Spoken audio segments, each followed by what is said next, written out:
വേനൽക്കാലം ലക്ഷ്യമിട്ട് ആരംഭിച്ച തണ്ണിമത്തൻ കൃഷി വിളവെടുക്കാനായതിന്റെ സന്തോഷത്തിലാണ് അധ്യാപകനായ യുവ കർഷകൻ.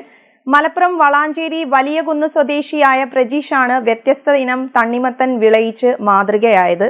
അധ്യാപക വൃത്തിക്കൊപ്പം കർഷകനുമാണ് പ്രജീഷ്. തന്റെ കൃഷിയിടത്തിൽ തണ്ണിമത്തനാണ് ഇത്തവണ വിളയിച്ചെടുത്തിരിക്കുന്നത്. 6 വർഷമായി പച്ചക്കറി കൃഷിയിൽ സജീവമാണ് ഈ അധ്യാപകൻ. ഇത്തവണ ഇറാനി തണ്ണിമത്തനൊപ്പം മഞ്ഞ, ഓറഞ്ച് നിറങ്ങളിലുള്ള തണ്ണിമത്തൻ കൃഷിയും പരീക്ഷണാടിസ്ഥാനത്തിൽ ഇറക്കിയിരുന്നു. ഈ കൃഷിയാണിപ്പോൾ വിജയഗാഥ തീർത്തിരിക്കുന്നത്.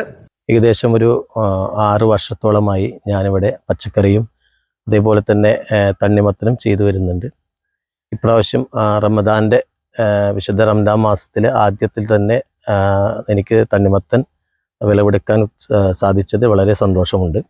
ഞാനിവിടെ ചെയ്തിട്ടുള്ളത് ഇപ്രാവശ്യം ഓറഞ്ച് കളർ തണ്ണിമത്തൻ ചെയ്തിട്ടുണ്ട്, മഞ്ഞ കളർ തണ്ണിമത്തനുണ്ട്, പിന്നെ ഇറാനി, നാടൻ, അങ്ങനെ കുറച്ച് തണ്ണിമത്തനുകൾ ചെയ്തിട്ടുണ്ട്. കാലാവസ്ഥ കുറച്ച് മോശമാണെങ്കിലും വിചാരിച്ച ഒരു വിളവ് നമുക്ക് കിട്ടിയിട്ടില്ല, എങ്കിലും മോശമാവില്ല എന്ന് വിചാരിക്കുന്നു. തികച്ചും ജൈവ കൃഷി രീതിയിലായിരുന്നു തണ്ണിമത്തൻ വിളയിച്ചെടുത്തത്. റംദാൻ മാസത്തിന്റെ തുടക്കത്തിൽ തന്നെ നല്ല വിളവെടുക്കാനായതിലുള്ള സന്തോഷവും പ്രജീഷ് പങ്കുവയ്ക്കുകയാണ്. നാട്ടിലുള്ള കച്ചവട സ്ഥാപനങ്ങളിൽ അധ്യാപകൻ വിളയിച്ചെടുത്ത തണ്ണിമത്തനുകളുടെ വിൽപ്പന സജീവമാണ്. അടുത്ത തവണയും ഈ കൃഷി രീതികൾ തുടരാനാണ് പ്രജീഷിന്റെ തീരുമാനം. മലബാർ ടൈംസ്, വളാഞ്ചേരി.